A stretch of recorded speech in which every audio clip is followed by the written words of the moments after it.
हमने तो सुना था नारद जी आपको कभी चिंता नहीं होती, आज कौन सी चिंता सता रही है? आज आप चिंतित लग रहे हैं, बताइए क्या कारण है?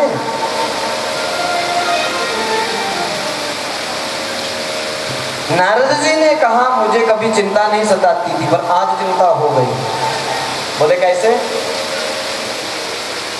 अहम तु पृथ्वीं जातु ज्ञात्वा सर्वोत्तमामिति पुष्करं च प्रयागं च काशी गोदावरी तथा। मैं पृथ्वी पर आया शांति पाने के लिए,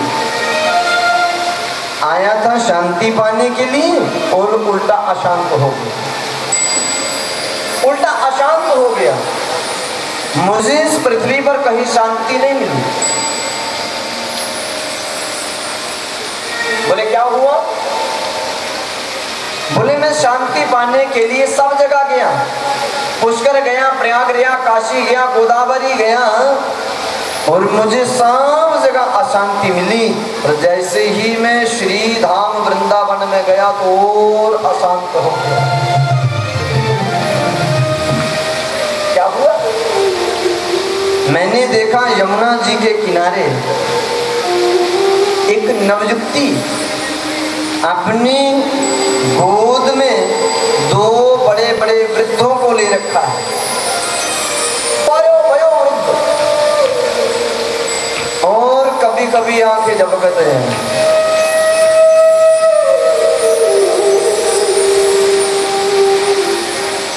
मेरे को जैसे उसने देखा और आवाज लगाई, बोले नारद, ए नारद। मैंने कहा मेरे को आवाज कैसे लगाई? मैं जाकर कहा, मैंने कहा कहिए माता जी क्या बात है? बोले मैं अत्यंत कष्ट में हूँ, मैंने सुना है कि नारद जिसको मिलते हैं उसका कष्ट दूर हो जाता है, मेरे को वचन दो, मेरा कष्ट दूर करोगी? नारद कहते मैंने कह दिया, मैं वचन देता हूँ तुम्हारा दुख दूर कर दूंगा, बताइए क्या कारण है? ये कौन है?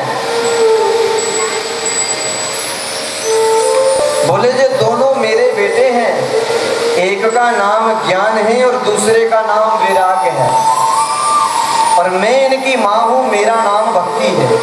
सज्जनों, बूढ़ी भक्ति चाहिए, ज्ञान विराग जवान चाहिए, पर उल्टा हो गया, भक्ति जवान और ज्ञान विराग बूढ़े। बोले तुम माँ हो और तुम ऐसे लग रहे हो कि 18 वर्ष के, जे लग रहे हैं 100 वर्ष के, कारण क्या है? बोले उत्पन्नो द्रविड़ो द्रेशो वृद्धो कर्णाटके कथा क्वचित क्वचित महाराष्ट्रे जर्जरो यदि मन्यते। जब मेरा द्रविड़ देश में जन्म हुआ, वृद्धो कर्नाटके कथा, जब कर्नाटक में पहुंची तो मैं वृद्ध थी, मेरे बच्चे जवान थे। और जैसे जब महाराष्ट्र से गुजरने लगी, कलयुग का प्रकोप हो गया, विपरीत होने लगा, मेरे दोनों बालक वृद्धावस्था में जाने लगे और मैं युवावस्था में जाने लगी। और जैसे महाराष्ट्र से होते गुजरात से निकलती हुई जैसे श्री धाम वृंदावन में पहुंची, मेरे दोनों बालक वृद्धावस्था में हो गए और मैं युवावस्था में। कलयुग का प्रकोप हो गया। कलिनाम धर्म मित्रेण, कलयुग ने हमें मित्र बना दिया। इसलिए जैसे भी हो हमारे इस दुख को दूर करो। नारद जी कहते हैं मैंने कहा मैं वचन देता हूँ, मैं ठीक कर दूंगा। मैंने अन्य पुराणों की कथा सुनाई और जैसे कथा सुनाता रहा, आंखें खोलने, कथा बंद, फिर आंखें बंद। मैंने सोचा चलो ऋषियों से सुझाव लेता हूँ। ऋषियों ने अपनी कुटियाएं बंद कर ली। बोले अगर नारद उपाय नहीं बता सके तो हम क्या बताएंगे? और कुछ गुरुजी ने मौन ही धारण कर लिया, बोले हम तो बोलते ही नहीं है, बताएं कैसे? अति चिंतित होकर इसलिए बद्रीनाथ धाम में पहुंचा हूँ। और बताइए मैं क्या करूं? वचन दे चुका हूं, कैसे उनका दुख दूर करूं? संत कुमारों ने कहा नारद जी आपने अन्य पुराणों की कथा सुनाई होगी, क्या आपने भागवत भगवान की कथा सुनाई? बोले नहीं नहीं भागवत कथा नहीं सुनाई। बोले जाओ जाकर भागवत भगवान की कथा सुनाओ, उनका दुख दूर हो जाएगा। बोले आपको इतना विश्वास है? बोले हाँ। बोले आप ही सुनाओ, आप ही सुना दीजिए। बोले देखो जी, हम इतनी दूर नहीं जा सकते और आपकी बात पर मना भी नहीं कर सकते। ऐसा करो, वृंदावन से ठीक 350 किलोमीटर दूर है हरिद्वार, और हरिद्वार से ठीक 350 किलोमीटर दूर है बद्रीनाथ धाम। हम जहां से नीचे आते हैं, भक्ति ज्ञान विराग का आह्वान कर लो और गंगा जी के किनारे हरिद्वार में कथा कर देती है। जाइए, तैयारी करिए। नारद जी ने गंगा जी के किनारे जाकर भागवत की तैयारी की। संत कुमार बद्रीनाथ धाम से नीचे आए, भक्ति ज्ञान विराग के 3 आसन लगाए और जैसे ही भागवत कथा प्रारंभ करने लगे तो बोले बिना जजमान के कथा प्रारंभ नहीं हो सकती। कथा का भागवत का ही विधान है, जब तक जजमान भागवत पूजन नहीं करेंगे तब तक कथा प्रारंभ नहीं हो सकती। कथा प्रारंभ करने के लिए जजमान लो। नारद जी ने कहा, बोले तो वो मैंने तो आयोजन किया ही नहीं, मैं जजमान कहाँ से लाऊं? जजमान मेरे पास कोई ऐसा है नहीं है जो ऐसा पवित्र ऐसा श्रद्धावान, कहाँ से लाऊं? हाँ, अगर आज्ञा हो तो एक काम हो सकता। बोले क्या? बोले मुझे बना लो ना जजमान, मैं जजमान बनूं? बोले हाँ हाँ, भागवत का जजमान बनना बहुत बड़ा कोटि यज्ञ का समान फल है, बनिए। नारद जी मुख्य जजमान बनकर भागवत का पूजन किया। पूजन करने के बाद नीचे बैठ के कथा श्रवण की। कथा में आया, जो लोग भागवत कथा का रसपान करते हैं उनको कोटि जना फल मिलता ही है, और जो दूसरों को ले आते हैं, बोले चलो चलो कथा हो रही है, अगर वो भी कथा सुने उनकी कथा का 10वां हिस्सा फल उनको मिल जाता है जो लेकर आते हैं। तो नारद जी ने सोचा फिर हम मौका क्यों खोए। नारद जी ने कथा के बाद गांव-गांव में जाकर बीना बजाना, लोगों को इकट्ठा करना। लोगों ने कहा क्या बात है? बोले चलो चलो। बोले कहाँ? बोले गंगा जी के किनारे भागवत कथा हो रही है। पकड़ पकड़ कर लाते हैं और दुनिया हजारों लोगों ने कथा सुनी और हजारों लोगों का 10वां हिस्सा फल नारद को मिल जाता है। कम लेकर आए, बोलो ना जैसे। इसलिए आप भी कल 1-2 को पकड़ के लाना, अपनी तो सुनना ही, दूसरे भी सुनेंगे तो 10वां हिस्सा और मिल जाएगा। भक्ति ज्ञान विराग के 3 आसन लगा दिए। बोले कलयुग ने क्या किया? बोले कलिनाम धर्म मित्रेन गौरवेन इदम महत्व। कलयुग ने सबकी मति को भ्रष्ट कर रखा है और कोई किसी की बात नहीं मान रहा है। कन्या विप्रजनो लोभा दंपति नाम कलकलम। कलयुग ने ऐसी मति भ्रष्ट कर रखी है, लोभ के चक्कर में कन्याओं की बिक्री हो रही है। बोले कौन? बोले बुद्धि को भ्रष्ट कर रखा है कलयुग ने। और सुनो, घर के अंदर बुजुर्ग बैठे हैं, माता पिता बूढ़े घर में बैठे हैं, कोई भी काम करना हो और साला साहब को फोन करते हैं। साला साहब को कहते हैं, बोले हमने एक कमरा बनाना है, कहाँ बनाए? मेरे कहने का मतलब ये नहीं कि साला साहब को नहीं पूछना चाहिए, पूछो। तो घर के अंदर जो बुजुर्ग बैठे हैं उनको भी पूछना चाहिए, पर नहीं पूछ रहे। बोले कारण? बोले कलयुग ने मति भ्रष्ट कर दी है। वृंदावन में ब्रजभाषा में बोलते हैं, बोले दीवार बिगाड़े आरो। जिस मकान में ज्यादा खिड़कियां ज्यादा दरवाजे होंगे, मानो कि वो मकान कमजोर हो रहा है, क्योंकि ज्यादा खिड़कियां हैं ज्यादा दरवाजे हैं। बोले दीवार बिगाड़े आरो और घर बिगाड़े बोले सालो। अगर मकान को बिगाड़ना हो तो ज्यादा दरवाजे खिड़कियां लगा दो, और घर को बिगाड़ना हो तो साला साहब की सलाह ले लो। बोले प्रमाण कि साला साहब की सलाह लेने से घर बिगड़ जाता क्या? धृतराष्ट्र ने साला की सलाह ली, सारा घर बर्बाद कर दिए। मेरे कहने का मतलब ये नहीं है कि नहीं बोल रहा, पूछो, परंतु अगर कलयुग से बचना है तो माता पिता बुजुर्गों से सुझाव जरूर ले ले। नारद कहते थे मति भ्रष्ट कर रखी है कलयुग ने, इसको भगाने के लिए बोले अब भग जाएगा। बोले कैसे? बोले भागवत कथा सुनो। नारद जी मुख्य जजमान बनकर हजारों लोगों को लेकर भागवत कथा का रसपान करते हैं, और जैसे ही 7वें दिन भागवत कथा हुई,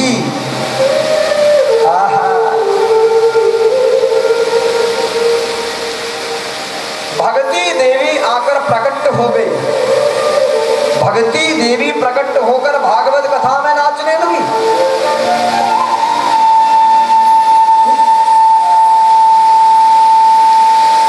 इतने में देखा उद्धव जी प्रकट हो गए। उद्धव जी कंसियां बजाने लगी। इंद्र आ गया, इंद्र नाचने लगा। अर्जुन जी गाने के बड़े निपुण हैं। अर्जुन जी ने राग में गाना प्रारंभ किया। संत कुमार तालियां बजाने लगे। तो नारद जी ने सोचा हम क्यों रह जाएं। देखा अर्जुन कौन से राग में गा रहे हैं, वही स्वर निकाल के बीना बजाना प्रारंभ कर दिया।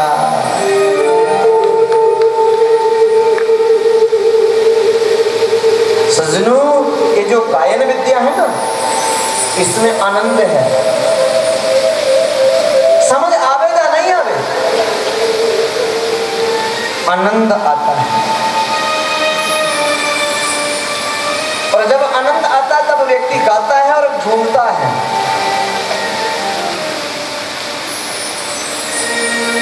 और महाराष्ट्र वालों का क्या कहना, जब हम झांकी निकाल रहे थे तो मैंने पूछा भाई घोड़ों को क्यों पीट रहे? बोले जी नाच रहे हैं। नाचना प्रारंभ कर दिया। दुनिया को क्या, घोड़े भी नाच रहे थे, झूम रहे थे आनंद में। सज्जनों, आनंद गायन में है। जब वेद मंत्र बोलते हैं समझ आवे या नहीं आवे, परंतु आनंद आता है। सब गाते हैं, कोई मंच पर गाता है, कोई 10-20 लोगों में गाता है, कोई 50 लोगों में गाता है, और कुछ तो बाथरूम में अकेले ही गाते रहते हैं। और जब ये गाते हैं ना, सोच लो जिसको आनंद आ रहा है, आनंद आ रहा है।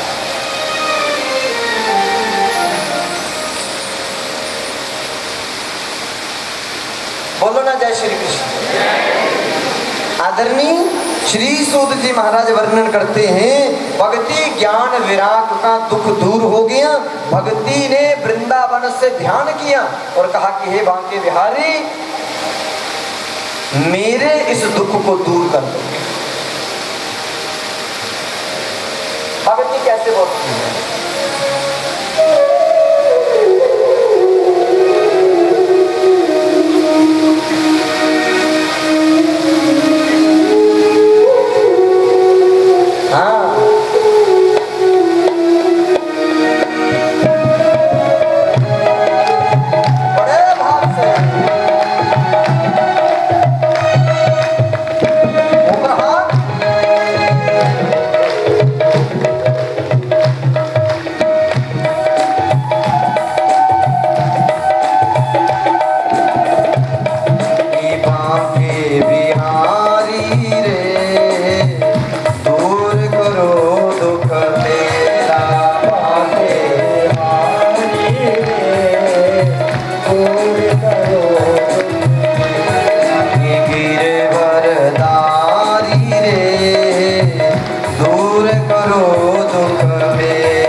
भिखारी रे, दूर करो दुख मेरा। हरि बोल, दूर करो दुख मेरा। क्या बात है। ऊपर हाथ करके, हाथ नीचे करोगे राहु केतु आ जाएगा।